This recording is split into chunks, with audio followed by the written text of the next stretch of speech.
rose petals and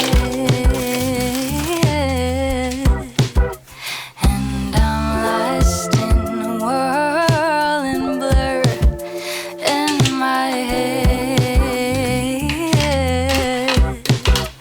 moving slow and falling fast, falling fast.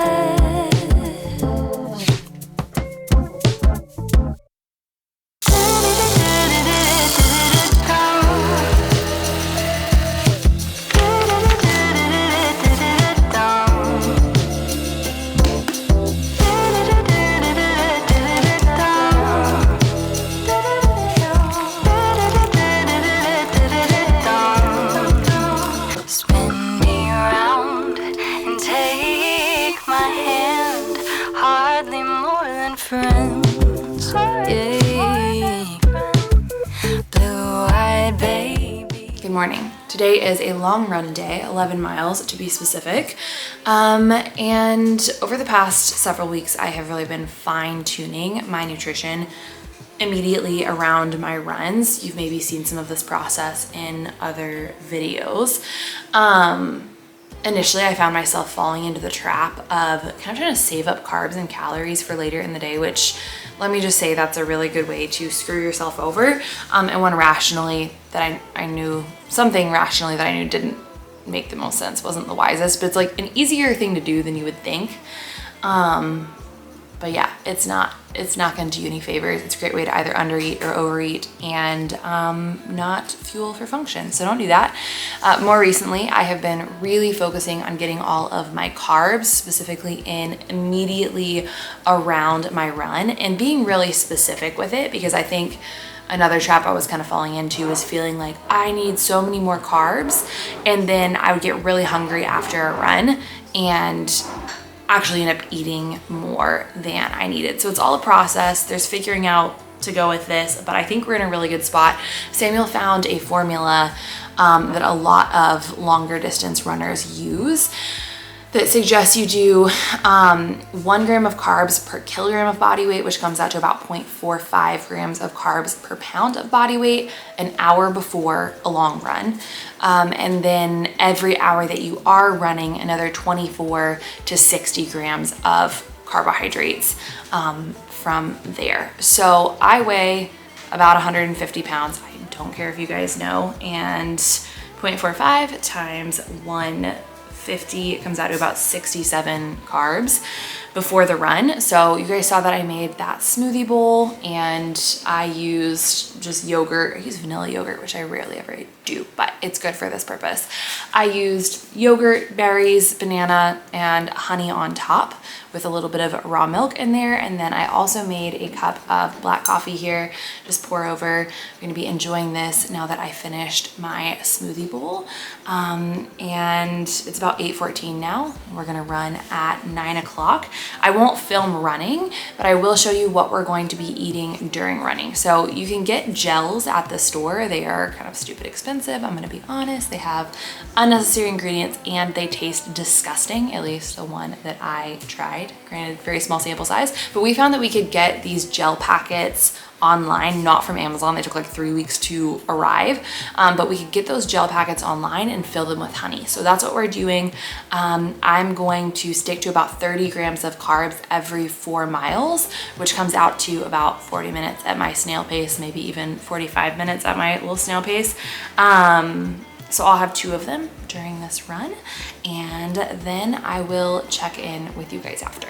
I want to show you everything that I'm taking with me. So here are my 4 little at-home gel packs. These are half the size of the normal ones you buy at the store. So I may have said that I'm taking 1 at 4 and 1 8, but I'll take 2, and that's about 35 carbs for 2.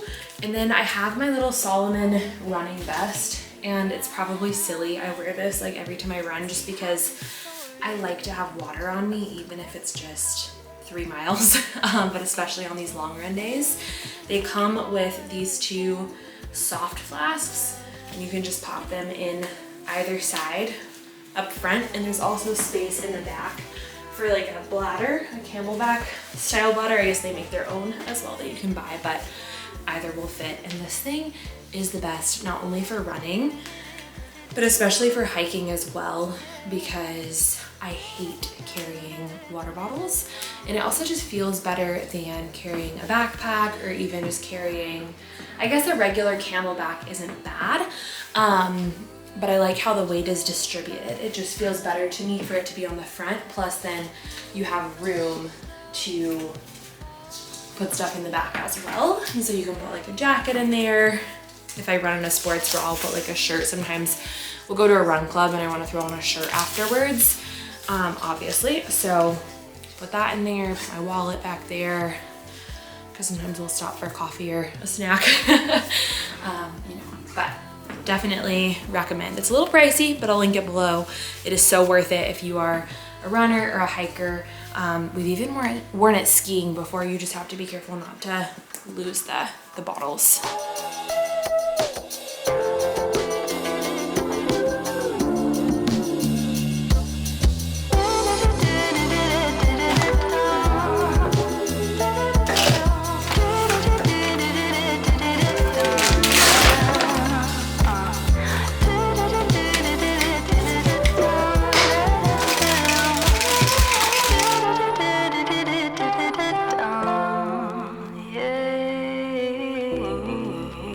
Was by far my best run yet, which is honestly crazy because it was also the longest run yet. We did 11 miles and the average pace was about 10:24. In the last mile I was feeling good, so I think for at least like the last half mile I was under 9 minutes, which is very unusual for me. For reference, for context, I started out running like 2 miles to 2.5 miles at like an 11:45 minute pace and struggling. So we're making progress, but I guess hopefully let that be encouragement not to compare yourself to anyone else, and also just recognize when you're starting out running, if you're going to do it right and actually take care of your body, you probably need to go way slower than you want to go. And I know for me, even my breathing, or rather my heart rate, was higher than technically it should have been. There's a figuring out period, and I just realized I just kind of had to deal with that for a little bit. But anyway, all that goes to say, I think that the fueling that I did today worked incredibly. Obviously there are other factors at play, like I was feeling really fresh, well rested. The weather was really nice, like it was so nice and cool. Last week we ran our 10 miles in North Carolina and it was a literal swamp. The whole time I was having to like talk myself off a ledge because it felt like I was suffocating, and it's like, I know I'm not actually suffocating, I can't actually breathe, but it didn't feel like I could breathe. So that was treacherous, that was terrible. And then it was very exciting to feel like I actually was doing a really good job and like feeling good, enjoying it today. You saw that I drank a protein shake when I first got back. This is the protein that I'm using right now. It's not perfect, but it is a tool, and it is a tool that is currently serving me well, and one that is pretty darn good and fits well into our budget. So this is Ascent Protein, 100% whey. This is the chocolate flavor, and the ingredients: whey protein isolate blend, and a whey protein concentrate. They do list everything that's in the protein isolate blend. It's just pretty much repeating the same thing over. Cocoa, and then the only ingredients I don't like are natural flavors, and it has a stevia leaf extract in it, which is certainly better than a lot of other sweeteners you could use, but not perfect. Anyways, the reason I took this is because I had so little protein before my run. I probably had 10 grams. I'm sure I could have gotten away with eating a little bit more, but again, what I did worked really well for me. So I'll probably use that same meal repeatedly, because I'm not gonna mess with it if it's working. But anyways, since it was so low protein, I wanna make sure that I am getting what I need for the day. And so using a scoop of protein to get there is really helpful. This had 25 grams of protein in it. And then I am gonna eat my lunch now as well. And I have some rice here. I have a good bit of ground beef, and then I have some goat cheese. This ground beef is like 90/10, and I have probably just under a half pound here. I don't know exactly. I'm not measuring out my food for the rest of the day. Just really trying to eat normally. And that ties back to what I was saying earlier about just fulfilling my nutrient needs immediately around my run, and then just doing my best to eat normally for the rest of the day. So really the protein shake was the last thing that I did to meet those nutrient needs. Full disclosure, after I eat this, I'm probably gonna lay on the couch for like 2 hours, maybe even fall asleep. I think that's just something you need to realize if you are interested in running longer distances, and especially doing so in a way that is not running your body into the ground, is that it requires a lot of recovery. And we've just found on our long run days that we are pretty toast for the rest of the day, or at least a few hours afterwards. And honoring that and giving yourself the ability and the space to actually rest makes the biggest difference in terms of feeling okay and not running on stress hormones. And also, of course, after your run, getting yourself calmed down and back into that parasympathetic state. Since your cortisol levels are elevated, you are in a sympathetic state for more of a prolonged period of time. So let me do that. Let me eat. Let me rest for a little bit. I'm gonna shower at some point in there and we'll check in a little bit. I am fresh out of the shower, but I wanna show y'all this package that I received recently. This isn't sponsored, it's not an affiliate relationship or anything like that, but this woman named Meg, who owns Grassroots Tallow Company, reached out to me a few weeks ago and asked if I would be interested in trying her tallow and potentially sharing it with you guys. She actually gave me a discount code to share with y'all. And you guys know, if you've been around here for a second, that I am obsessed with tallow. It is pretty much all I use on my skin, and it is just so phenomenally nourishing. It truly is skin food, whether you're putting it directly on your skin or including it in your diet, and it can replace so many skincare products. It really has all you need, and even a super slight SPF in one small package. So anyways, I said, yes, of course, I would love to try it. And she sent me very generously 3 different samples. This one is the one I have been using. It's vanilla almond. And I actually don't usually love things that are almond scented or vanilla almond scented, but this one just smells like cake. I will say about these, they do have a bit of a stronger scent. They are only scented with essential oils, and then this one has some pure organic almond extract in it, but it is a little bit on the stronger side. However, it hasn't bothered me. It is 100% grass-fed tallow, organic vanilla essential oil, and then pure organic almond extract. It really smells like cake and actually makes me hungry. She also sent me this little unscented tub of it. I'm gonna give this one to a friend whose baby is having some skin issues so she can try it out. We just wanted to do tallow, nothing else in it, but just 100% again grass-fed tallow. And then lastly, this one I'm excited to use today. This is frankincense. Frankincense has a number of really beneficial properties of its own. I'm not gonna stand here and list them off because I don't remember, but I do know that it can be really supportive for your skin. And I think I've also heard about it in the context of like redness, rosacea, even eczema. Please don't quote me on this. I'm not an expert, but that's what I think I've heard before. And this is, again, just 100% grass-fed tallow, and then that frankincense essential oil.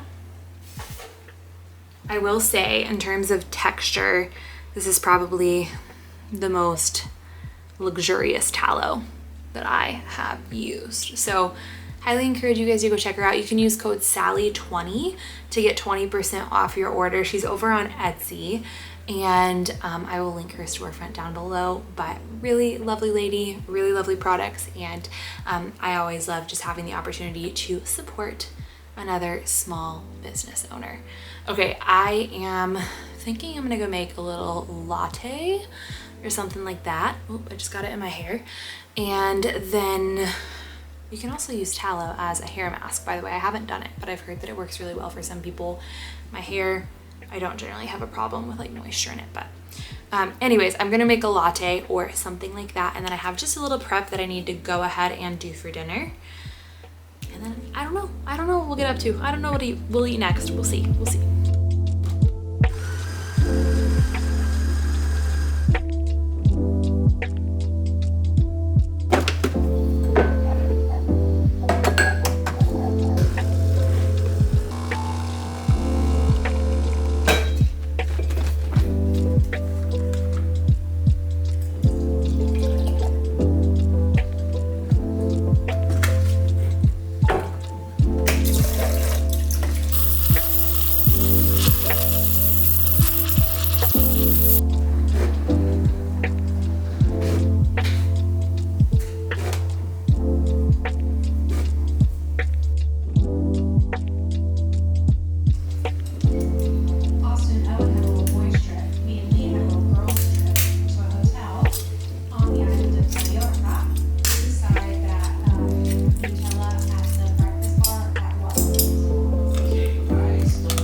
Okay, hopefully you can hear me over the hum of the smoker, but for dinner tonight, Samuel is going to smoke some chicken. We did this a few weeks ago and it was so freaking good. I just spatchcocked a chicken, which is what you saw me doing earlier. So we're gonna have that with a salad, and then I made some little banana, they don't look very cute, but I made some little banana, chocolate covered frozen bananas that I'm gonna snack on here. Yeah.